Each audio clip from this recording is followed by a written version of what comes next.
안녕하세요, 대원 여러분. 저는 군산중앙교회의 조정훈 목사입니다. 모든 패스파인더 대원 여러분들을 진심으로 환영합니다. 이번 패스파인더 캠퍼리의 주인공은 룻입니다. 룻기의 주제는 구원과 사랑, 그리고 봉사입니다. 패스파인더의 정신과 일치하지요. 이 룻기서를 우리 함께 깊이 연구하여 하나님의 크신 사랑과 구원의 큰 그림을, 역사하심을 함께 발견하게 되기를 바랍니다. 오늘은 그 첫 번째 시간으로 반드시 돌아가야 할 그 자리라는 제목으로 말씀을 함께 나누기를 원합니다. 여러분, 우리는 지금 무슨 시대를 살아가고 있죠? 우리는 매우 어려운 시절을 살고 있다고 할 수 있습니다. 백신 접종이 시작되고 사회적 거리두기를 하고 있지만 생각처럼 코로나19의 진정이 쉽지 않아요. 심지어는 더 크게 유행처럼 퍼질 것을 예고하고 있죠. 지금까지 버텨온 것도 쉽지 않았는데 얼마나 더 버텨내야 할지 목사님도 잘 모르겠습니다. 코로나가 일상이 되어버린다면 우리는 어떻게 살아나가야 할까요? 이 어려움을 어떻게 이겨내야 할까요? 그런 의미에서 우리가 룻기를 함께 배우며 힘들고 어려운 시대를 견뎌낸 사람들에게서 하나님께서 주시는 지혜를 얻게 되기를 바랍니다. 우리 예수님은 이 땅에 오신 목적에 대해서 분명하게 말씀하셨어요. 요한복음 10장 10절에 도둑이 오는 것은 도둑질하고 죽이고 멸망시키려는 것뿐이요. 내가 온 것은 양으로 생명을 얻게 하고 더 풍성히 얻게 하려는 것이라. 마가복음 2장 17절에는 예수께서 들으시고 그들에게 이르시되 건강한 자에게는 의사가 쓸데없고 병든 자에게라야 쓸데있느니라. 나는 의인을 부르러 온 것이 아니요 죄인을 부르러 왔노라 하시니라 말씀하십니다. 예수님의 치유가 필요한 사람들이 있어요. 예수님이 약속하신 풍성함을 얻어야 할 사람들이 있습니다. 바로 병든 자들이죠. 영혼이 병든 자, 육신이 병든 자, 삶이 병든 자, 그리고 사는 게 병든 자예요. 그렇다면 어때요? 결국 우리 모두는 예수님의 도움이 반드시 필요한 사람들입니다. 특히 코로나19로 인해서 어렵게 살아가고 있는 우리가 바로 예수님의 도움이 필요한 사람들입니다. 룻기의 배경도 이렇게 시작을 해요. 룻기 1장 1절에 사사들이 치리하던 때에 그 땅에 흉년이 드니라. 여러분, 간혹 성경 말씀을 읽고 들으면 나와는 전혀 상관없는 일인데요, 목사님? 하고 느껴질 때가 있죠. 이스라엘 백성들이 겪는 애굽에서의 노예 생활과 그걸 벗어나려고 울부짖는 것이 이해하기 쉽지 않을 수 있습니다. 하지만 모습은 전혀 다르지만 우리도 매여 있는 일이 참 많아요. 저는 호남 삼육중학교에서 2년간 목회를 했어요. 중학생들의 모습을 보면서 그들과 상담하고 함께 기도해 줄 때 그들의 눈에서 뚝뚝 떨어지는 눈물을 발견할 때가 여러 번 있었습니다. 한창 친구들과의 우애를 다지고 운동장에서 실컷 뛰어놀고 먼지를 다 뒤집어 쓰고 학교의 추억을 쌓아가기에도 부족한 그 시기가 아니겠어요. 우리 친구들 학교로 가는 발걸음이 무겁게만 느껴질 때가 있지요. 산더미같이 주어진 과제들로 인해서 밤사이 끝내지도 못해서 쉬는 시간에도 점심시간에도 문제집을 펴서 풀고 있는 모습을 목사님 많이 봤습니다. 다가오는 시험을 준비함에 있어서도 밤잠도 제대로 자지 못할 때가 있어요. 때로는 내 옆에 있는 사랑하는 친구들을 반드시 밟고 그 위에 올라서야만 가족들과 남들에게 인정받는 이 무한한 경쟁의 현실 속에서 살아가는 모습을 발견하게 됩니다. 노예 생활과 모습은 다르지만 우리는 노예처럼 삶에 매여 살아가고 있다는 것이죠. 그래서 우리는 이스라엘 백성들의 노예 생활이 충분히 공감이 가게 되는 거예요. 오늘 말씀의 배경은 사사라고 불리운 하나님의 종들이 다스리던 시기였어요. 그 땅에 흉년이 들었어요.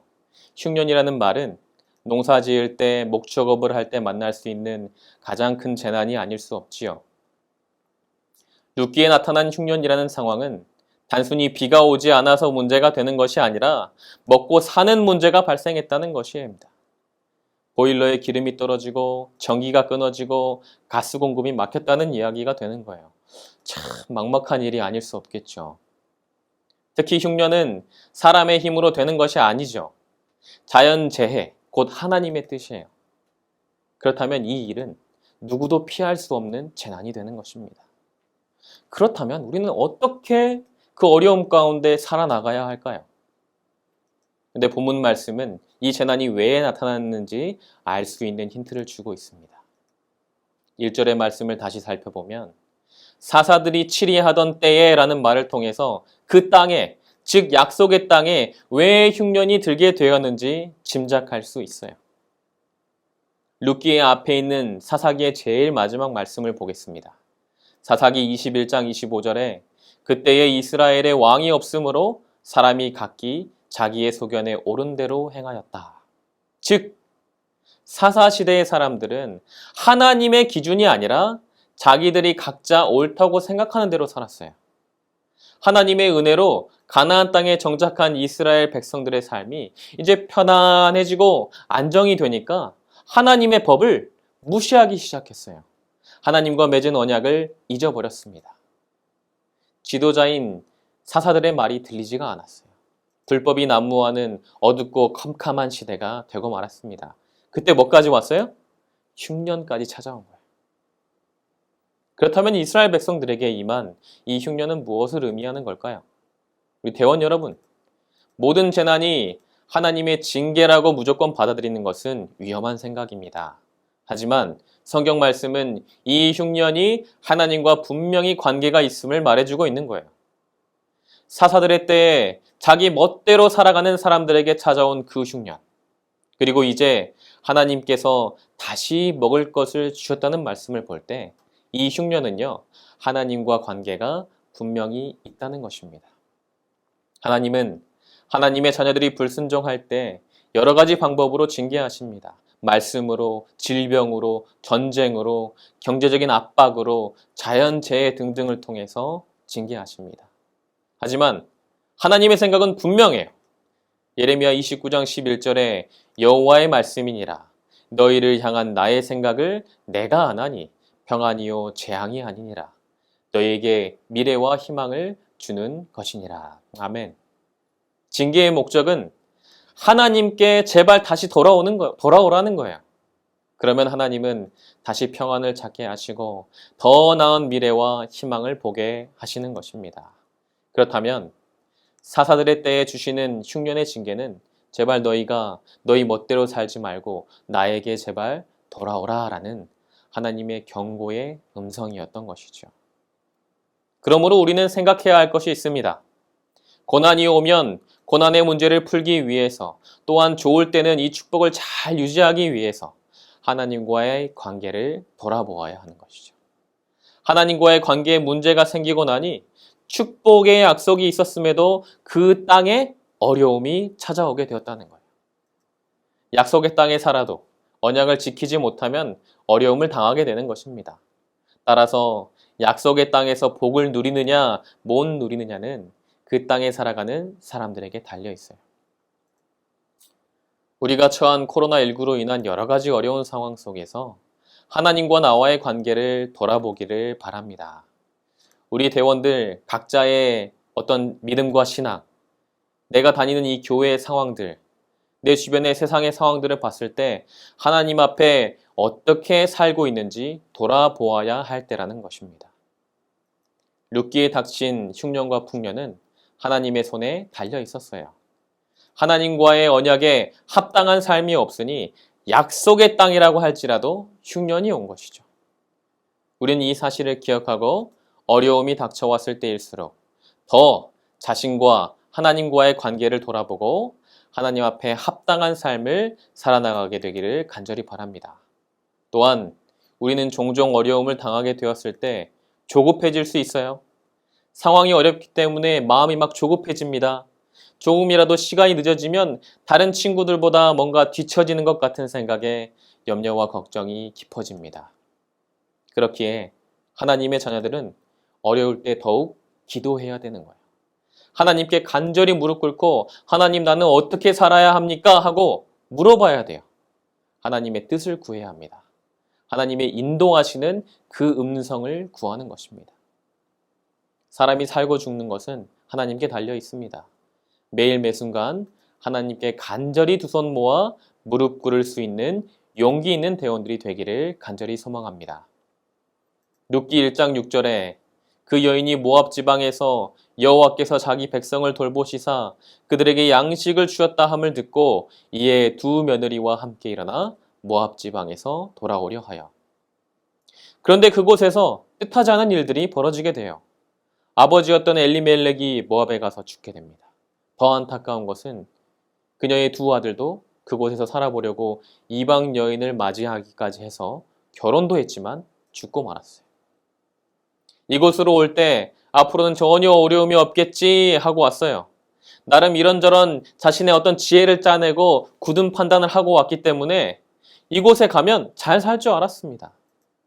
그런데 그 땅에 거주한 지 10년이 지났을 때 그 집안에 남은 것은 눈물뿐이었다는 것이죠. 남편을 잃고 연이어 두 아들마저 잃은 슬픔만이 그 가운데 남게 된 것입니다. 이제 남은 것은 나오미와 이방 땅에서 얻은 두 며느리예요. 이 정도 되니까 나오미는 그 땅에서 살고자 하는 마음이 싹 사라졌을 겁니다. 그렇지만 다시 또 고향으로 돌아간다는 것도 쉬운 일이 아니에요. 하지만 우리가 6절을 보니까 하나님께서 자기 백성을 돌보신다는 이야기를 그 소식을 나오미가 듣게 된 것입니다. 하나님의 돌보신다는 소식에 그녀가 용기를 냅니다. 아마 그때 나오미가 다시 깨달은 것이 있었을 거예요. 아, 결국에 나는 하나님의 자녀였구나 하는 것이죠. 그래서 그녀가 돌아가겠다는 마음을 먹게 됩니다. 7절을 보면 돌아오려고 라는 단어가 나와요. 이 단어에는 어떠한 장소의 의미를 담고, 장소 이동의 의미를 담고 있기도 하지만 진정으로 회개하는 의미가 함께 담겨 있습니다. 나오미는 진심으로 회개하고 돌아오고자 결심합니다. 여러분, 이게 바로 결단이죠. 돌이키고 싶지만 죽기만큼 싫을 때도 있어요. 10년 만에 남편을 잃어버리고 두 아들마저 떠나보낸 후에 다시 돌아온다는 것은 정말 힘든 결정이 될 수 있습니다. 하지만 나오미는 오직 하나님을 의지하게 돼요.